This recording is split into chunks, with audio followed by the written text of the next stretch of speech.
arbitrary deletions, data mismatches, lack of transparency, mass disenfranchisement. Karnataka's voter mapping exercise ahead of the statewide special intensive revision has triggered widespread concerns and debate. So far, SIR has been carried out in 10 states and 3 union territories. 60 crore of the nearly 99 crore voters have been covered in the cleanup exercises of these voters' lists. The process underway in Karnataka is part of Phase 3. Progressive groups and citizen activists have described SIR as illegal and unconstitutional, alleging that large-scale deletions of voter names have undermined democratic participation, political equality, and electoral integrity. Officials, however, continue to maintain that the exercise is non-partisan and is being conducted as per Election Commission's guidelines. How has the progress of the preparatory voter mapping exercise in Karnataka been so far? What are the demands and contentions of citizen groups in the state? What is the Congress-led government's stance about SIR? Namaskara, welcome to Decode Karnataka. I'm Nalme Nachiyar. We speak to advocate and activist Clifton D'Rozario, who has been a part of the resistance movement against SIR in Karnataka through My Vote, My Right, a human rights coalition. Hi Clifton, welcome to the show. Thank you. Voter mapping and verification currently underway as a preparatory exercise before the SIR kicks in Karnataka. And as of the data I've been able to access today, the total mapped electors, including progeny, stands at 86.29. Of course, this is not being system verified or BLO verified, as they say. Can you take us first into how this particular intensive revision differs from a routine electoral roll revision? See the entire thing of how elections are conducted, there's a very clear legal framework to how that has to operate. From the Election Commission of India, how it's constituted, to the entire notion of universal adult franchise. Then you have statutes, the constitutional provisions, then you have the laws and the rules that have been enacted. Now these make it very clear as to how voter lists can be prepared, how they can be revised, and that is what has been happening for the last, from the first time the voter list was created in 1951. So you have annual revisions, you have intense revisions, you have summary revisions. All of this is there on the law books. It's in June of last year, just before the Bihar elections, that suddenly we all heard this SIR. It does not exist in any of the law books as we know it, at least, which is why a lot of us have been saying that its constitutional validity, which is now in question before the Supreme Court, that has to be expedited. There has to be a ruling on that before it can go. But this is unprecedented. This is something that we've never seen before. Which is why from the very beginning, from when it was announced, in Karnataka specifically, civil society organizations and campaigns like My Vote, My Right, which you are a part of, have been staging protests, conducting public outreach programs and awareness, and also alleging at the same point that this voter mapping exercise lacks transparency and could lead to disenfranchisement among vulnerable groups through discrepancies in voter data. What are the groups and communities that you think will be most impacted, negatively impacted, if SIR happens? See, the thing is, SIR has already happened. It's just about when it's going to happen here. It happened in Bihar, and then thereafter in now 12, 13 states, it's already happened. And the consequences of the SIR are there before us. It's a fact that women get deleted more than others. It's a fact that Muslims and other minorities, religious minorities, are getting targeted. It's a fact that the Dalits, Adivasis and the poor are getting affected. And when I mean being affected, what does it mean? It means that they're getting disenfranchised. If there is one promise that the Constitution made to the people of this country, was of political equality. Baba Sahib Ambedkar, in fact, during the Constituent Assembly debates, there's an entire argument that happens as to whether there should be one man, one vote, or one person, one vote. And he very vociferously argues in favor of it, saying that that is essential for any kind of a parliamentary democracy. So this guarantee of a political equality, that is what is being undermined. And then it is these sections of society that are being hit the most. And that's what we've seen. Even if you look at the mapping process, we've been traveling across Karnataka from our My Vote, My Right campaign, and we've been holding camps. We're also holding these help desks. So for instance, I can show you this. We did this in Bangalore, where in a certain number of slums, we went and we tried to look at how the mapping exercises are happening. And with the booth numbers, with the names of the people, we have submitted complaints to the election commission saying that, see, it is obvious that your mapping is not working. Firstly, people don't know about it. Yeah. Secondly, there's no written instructions. So they have a WhatsApp group for the BLOs, and whatever instructions come on the WhatsApp group. I mean, that's the nature of this entire exercise. I'll give you an example now. Outside of the slums of Bangalore, in Kodagu, you have this community called the Paniyarva community, which basically they live in the coffee estates. They work on the coffee estates. It's a very feudal setup over there, slave-like conditions. Their documents are not with them. Okay. So in this entire mapping process, and we've gone to hamlets, we've spoken to the BLOs, we've tried to help them. The BLOs have thrown their hands up saying, there's nothing I can do. These people cannot be mapped. Right. Women are not getting mapped because after marriage, their name changes, their residence changes. How do you map it back? Transgender communities are being severely affected by this entire thing. Unfortunately, the election commission, despite numerous complaints that we've given, and this is not complaints where we're saying that, this is a problem. We are giving them that this is the place where we have gone. These are the number of people who have not been mapped, and this is a problem that you have to look at. Unfortunately, there is no transparency or any kind of accountability in this entire process. Okay. My other question was about that, which is, what are some of the common documentation issues and complaints that you hear from people who are going for the mapping exercises? There are 12 documents now that the election commission says, that you should have for the SIR. Just by the way, just for you to know, we are talking about mapping. This actually is going to come to a knot, this entire exercise. So in West Bengal and in Uttar Pradesh and other states, what we saw, if you are mapped, there's no guarantee that you're going to be in SIR. So it's because you're mapped that you're going to be that's all out of the window now. So sometimes one even wonders, what is this exercise that they're even undertaking? Now, when it comes to documents, it's a very serious problem. Aadhaar card is something people will have. But outside of Aadhaar card, if you're looking at a passport, if you're looking at school certificates, if you're looking at land records, so on and so forth, a large number of people actually don't have this. Right. You also have a very serious issue of people's names and ages being different in different documents.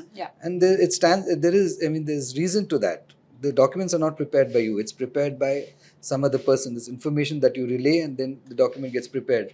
So your name on your old election card could be, say, for instance, if you're Meenakshi, it could be MEENAKSHI.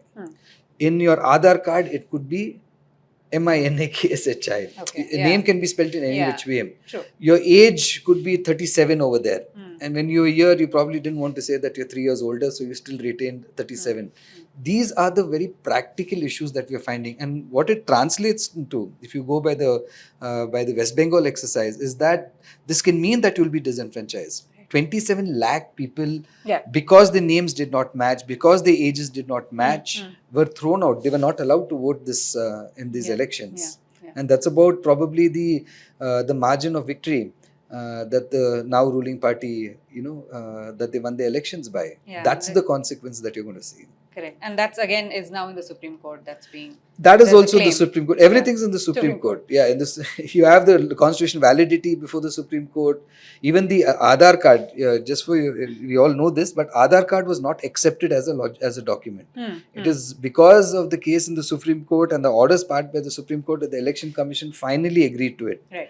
If the Aadhaar card was also not accepted, the deletions would have been double, if not more. And wasn't there something about how people who've now been deleted will not be able to get the welfare benefits from the state? Yes. And that's a big blow for people who rely on it.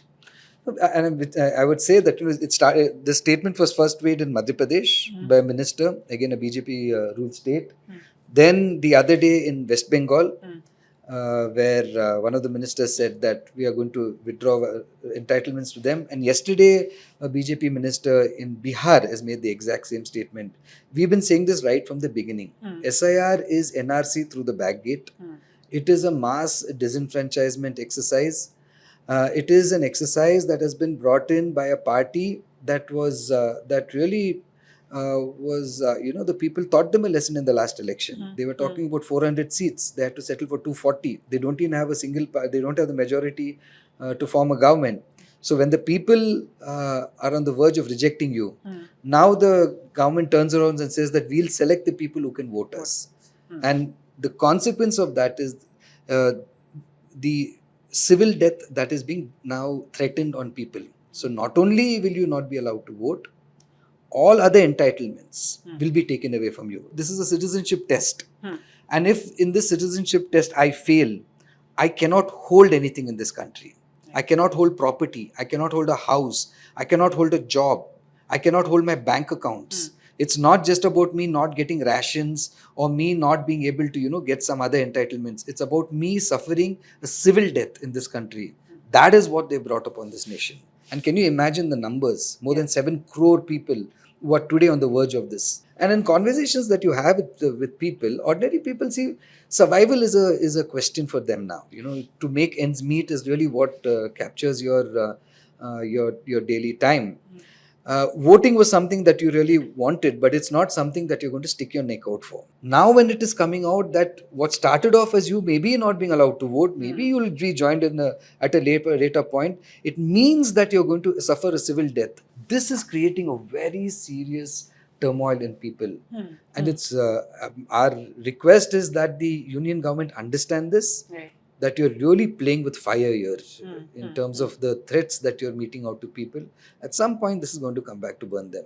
Okay. You spoke about this central government, but can the state government do anything here? Are there measures and safeguards that the state can take to ensure that eligible voters are not wrongly excluded? There are 2 ways to answer this. The first way to answer it is that this is by design a disenfranchisement exercise, by design. So if you have the mapping exercise, which means that you come in, then the election commission, of course, the election commission is not an independent body. It's just basically working on the dictates of the union government.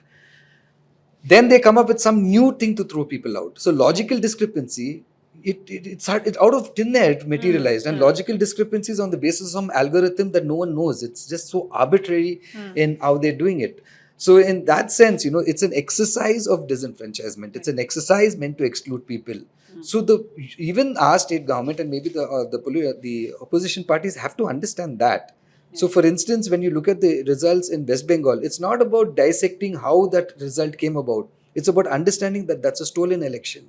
It's an election that was stolen by SIR. Everything else can go aside. There is no other, there's no other way to look at it. So even coming to our state government, the other way to answer this would be that definitely if you look at the constitutional framework, there is the role of the state government is limited. There's no 2 ways about that. But what we've been saying is this. In fact, the other day on 8th of May, there was a meeting with the chief minister in which 2 of our friends also from our campaign were there along with the other civil society groups that are opposing this. And what we've demanded, I'll just tell you what we've demanded. Firstly, what we've demanded is that the government of Karnataka must pass a resolution in the state assembly saying that they are opposed to SIR. They have to take an in-principle position against it. Secondly, the state government has to immediately approach the Election Commission of India saying, we've seen how this has transpired, what's transpired in other states. We don't believe that this is going to be a fair process, so we are asking you to hold your hands. The third thing is that the state government must form its own body of legal experts to look into this issue as to whether there are other legal avenues that are available to them. Fourthly, we are also demanding that at least in Karnataka, for every other election, let it be that ballot papers is how the election takes place. And in fact, the state government can very well approach the court to say that this is what we want to do in our state. This is not something that should be thrust on us. Okay. Fifthly, what we're saying is that the state government must say that this disenfranchisement is undermining political equality. Lastly, what we're saying is that right now, the state government can also look at this as an opportunity to actually ensure that people have all their documents. Okay. These are the demands that we have made of them. But all in all, the response of the state government has been very dismal.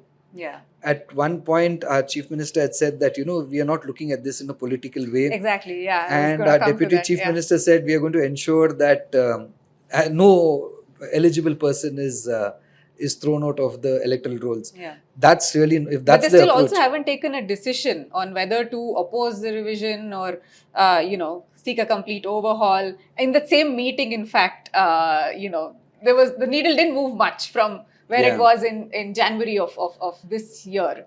And it's surprising because the Congress, at least when it was in Bihar, they immediately took a position against it. Mr. Rahul Gandhi, along with the other political parties, they had a yatra across the entire state, saying that, see, this is a theft of people's right to vote. Congress has to understand that this is not a battle that you can win by saying that we'll ensure that no one gets out in a process that is designed to keep people out.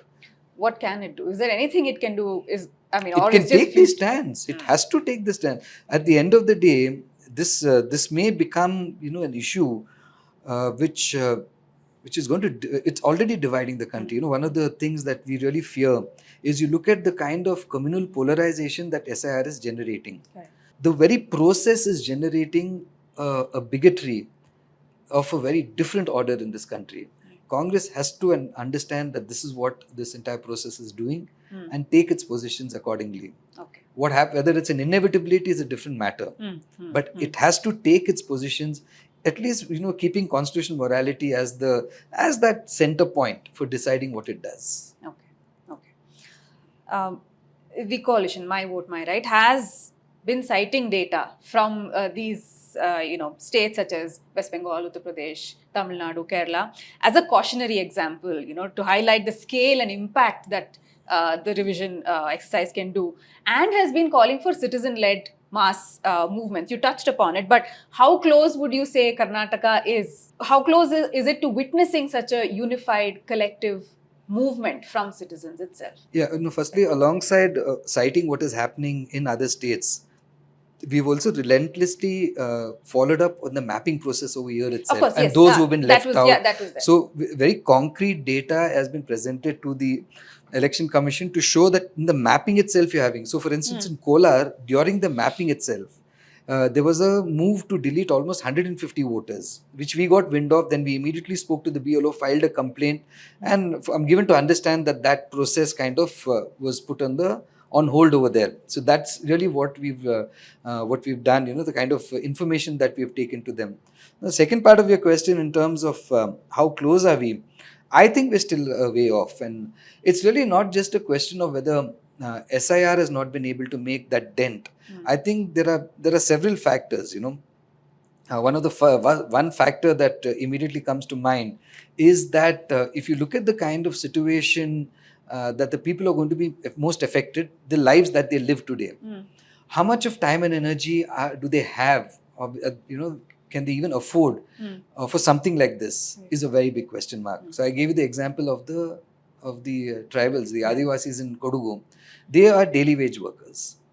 Their daily wage is between 400 to 600 rupees. If they don't work, there's no food on the table. Now, following up with the BLO, these are all time-consuming things. So I think to a large extent, you also have the situation where the economic crisis that people are facing is really dissuading them from much. I think the other real issue is the way in which electoral democracy has been undermined in this country. So I remember we're talking about SIR today, but 4 years ago, the general talk was, it doesn't matter where I go and press the button, it's going to go to the lotus. There's such a mistrust that has been built into this entire parliamentary democracy that people feel that in any way it's a farce. Whatever I do, it's futile. It's futile. Doesn't matter anymore. So you have that entire thing as well. And the third thing I feel is also this kind of a frustration, that what do you do? What do you do if you went to the Supreme Court? The Chief Minister of West Bengal went and argued before the Supreme Court. That's the level at which kind of an opposition took place, and still they just had their way. So there's that sense of disillusionment. But I think from what we are seeing, this recent development of threats to disenfranchised people, that you will lose other rights, that is creating a very big turmoil, and which is why we'll need to really come together. This is not about saving your vote. Right. This is not about saying that I need to just stay. This is literally about the legitimacy of a parliamentary democracy that's in question. It's about protecting the centrality of political equality, in the constitution. This is the question that's before us, and that's how, and that to communicate is a bit of a challenge at this point. Right. Given the state government or the ruling party does, the Congress does its the demands that you've asked of it, and people band together, and maybe the ECI petition after petition, or the Supreme Court comes in, intervenes, and there is all of this coming together. Can this process ever truly be constitutionally sound and politically fair? See, revision of electoral lists is a must. It is something that has to happen, and there is no rocket science behind This particular process. This new process that has been brought in, this is completely unconstitutional. This process, it's by nature exclusionary. By design, it's meant to disenfranchise. And it has, if you can show me one paper, I mean, I'm willing to stand corrected in this, to say that, okay, this is the manual as per which SIR will be conducted. RTI that this one activist called Mr. Venkatesh Nayak had filed in last year in September. So his question was, a legible copy of all instructions issued to the electoral registration officers with regard to the deletion of names of absent shifted dead voters. The reply that was given to him was a circular dated 11th August 2023, which says that any person whose name is going to be deleted has to be given a notice. Okay. On paper, that is still what they are supposed to follow, which they're not doing. They're not doing it at all. So this SIR process, it can never be constitutional. Okay. It cannot be inclusive. It cannot be. If you look at West Bengal, the logical discrepancy. People are crying and saying that, see, my name in Bengali is Bandyopadhyay. When you write it in English, it becomes Banerjee. Chattopadhyay in Bengali becomes Chatterjee. Everyone knows this, but you've thrown those people out. What could be the reason for that kind of such an animosity towards including people? I'm not sure if you remember, but when we were young, Election Commission of India used to go from house to house, enrolling people. Today, the fundamental shift is this.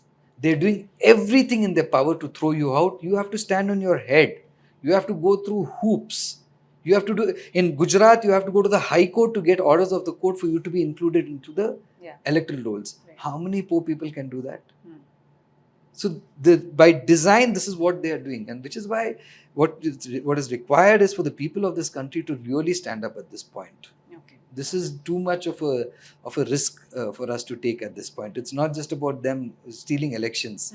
It's about them undermining the constitution and the very basis of a democracy that we're living in. And I think that's a challenge that all of us are facing and all of us have to stand up to. Intensive electoral roll revisions, it is argued, shift the burden of proof of citizenship onto individuals. Should the burden then be on the state to justify exclusion rather than on citizens to repeatedly prove eligibility and inclusion? With the voter mapping exercise still underway, it remains to be seen what the constitutional and political implications of the SIR in Karnataka will be. We'll continue to track all the developments, and I'll see you in the next episode of Decode Karnataka. Until then, follow The Hindu for more such stories and videos.